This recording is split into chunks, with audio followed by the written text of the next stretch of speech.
If you've already watched my video on will and the future in the future, and you should have watched it, you'll know that there's a basic difference between constructions like I'll do what she tells me, which just refer to a point in the future, and constructions like I'll tell you what she'll do, which refer to a future which itself refers to something further ahead in the future.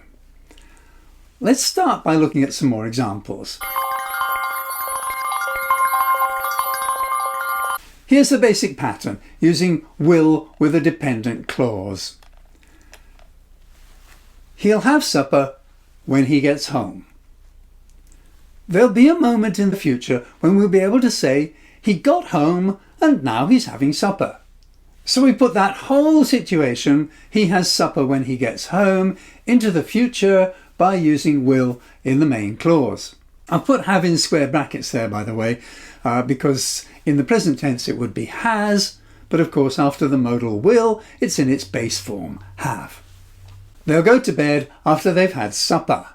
Well, again, at a certain point in the future we'll be able to say they've had supper and now they're going to bed. I'll look after the children while you're shopping.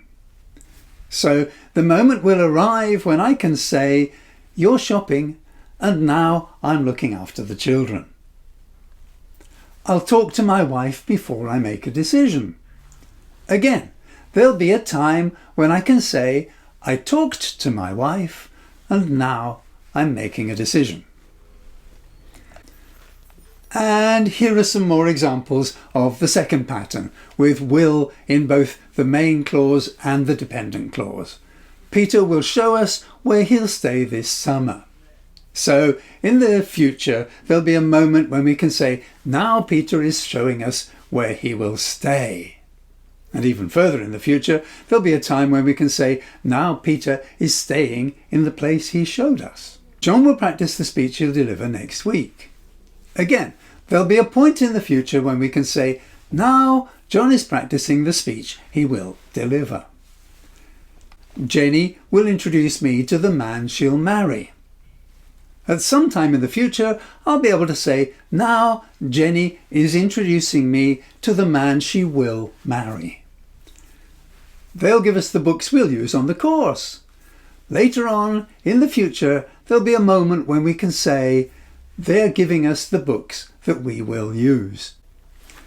In each of the examples, we have two future time points. Peter will show us and then he will stay. John will practice the speech and then he'll deliver it. Jenny will introduce me to a man and then she will marry him. They'll give us books and then we will use them. And in each case, the future in the future is expressed in the dependent clause. Okay, so we've understood these two basic types, or I hope we've understood them. We've got referring to the future using will once and referring to the future in the future using will twice. Now let's build on that a little bit. Firstly, let's take a look at some of the different types of dependent clause that we can use to talk about the future. The basic type, the one you'll often find in textbooks or explained on websites and so on, is something called a future time clause. These are clauses introduced by a conjunction indicating time in some way. These sentences all contain future time clauses. He'll have supper when he comes home. They'll go to bed after they've had supper. I'll look after the children while you're shopping. I'll talk to my wife before I make a decision. But this one does not. I'll do what she tells me. Note how the future time clauses specify the time frame of the action, whereas the what clause functions as the object of the verb do. Note too that while the present simple is normally the right choice in future time clauses, clauses introduced by while often take the present continuous, marking the duration of the action described by the verb in the dependent clause. That clauses can also be used to refer to the future. The choice of whether to use the simple or the continuous form with while is largely a matter of style and personal preference, but when it comes to that clauses, there are grammatical and semantic constraints. For example, we'd say, Sam will be happy that his daughter's coming home for Christmas, not Sam will be happy that his daughter comes home for Christmas. Hi Mum. Hi darling. Is everything okay? Yes, I'm coming home for Christmas. Oh, that's wonderful. Can you tell Dad? Yes, of course. He'll be so happy. She's coming home. I'm so happy that she's coming home. Sam will be so happy that she's coming home.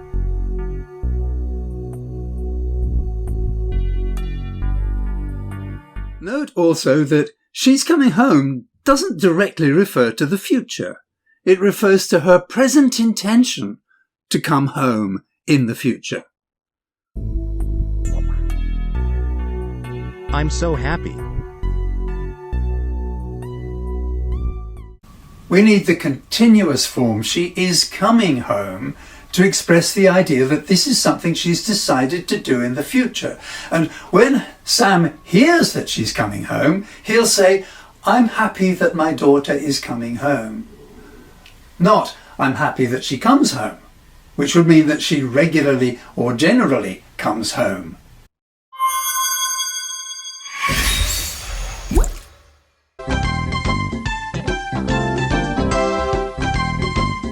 And then there are clauses introduced by if, which can be used in a variety of ways.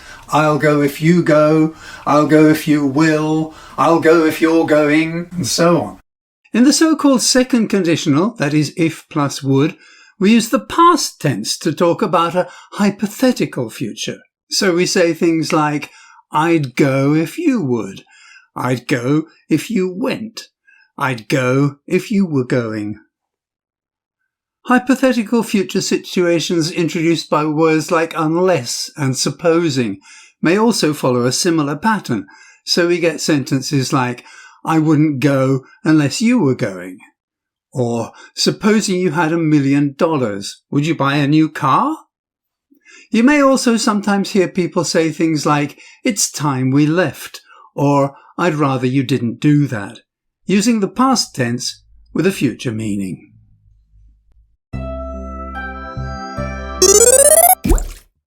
Stated verbs impose restrictions of their own, so the dependent clause in sentences such as I'll do what she wants, I'll go if you like, I'll find out what it tastes like, don't necessarily refer to the future in the same way as clauses containing action or dynamic verbs.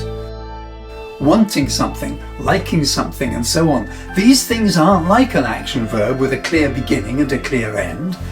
Perhaps I'll find out what she wants or what you like in the future, or perhaps I already know. Perhaps the food will be prepared in the future, or perhaps it's already been cooked. In the case of stative verbs, it's not clear. Even a verb like say can be used in a stative sense, so I'll do what she says could mean that I already know what she says, whereas I'll do what she tells me means that she's going to tell me in the future. And if I already knew, I'd say, I'll do what she told me. So, there are many variations involved in constructions referring to the future, and that applies to the main clause as well as to the dependent clause. All the examples I've given so far contain will in the main clause, but there are many ways we can refer to the future apart from using will. For example, I'm going to do what she tells me. He intends to have supper when he gets home. They're planning to go to bed after they've had supper. I promise to look after the children while you're shopping. I need to talk to my wife before I make a decision.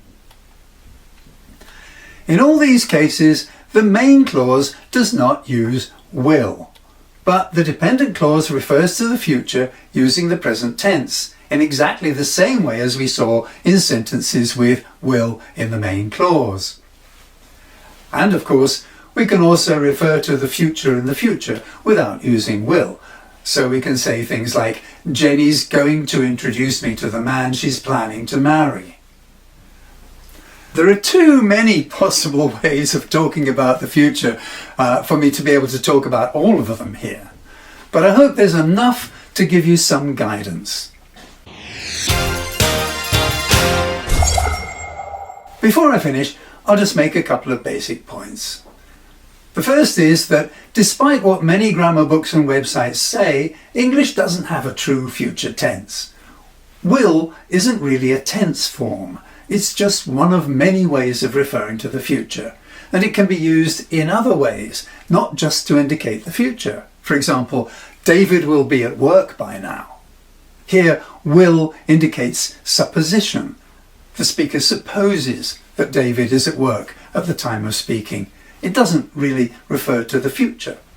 I'm sorry you lost your job, but if you will keep missing deadlines, what else can you expect? Here, will indicates persistent behaviour. The person spoken to has a history of persisting in missing deadlines. Again, it doesn't refer to the future. And my final point is that not everything that is grammatically correct is actually used. Some things may be grammatically possible, but we would be very unlikely to say them, either for stylistic reasons, that is because there's a more elegant or efficient alternative that we'd use instead, or for pragmatic semantic reasons, that is that there are no suitable contexts in which we would say them. One way to test your examples against native usage is to do exact phrase searches on Google Ngram. That will often tell you what native speakers would and would not say. Thank you for watching and for supporting this channel.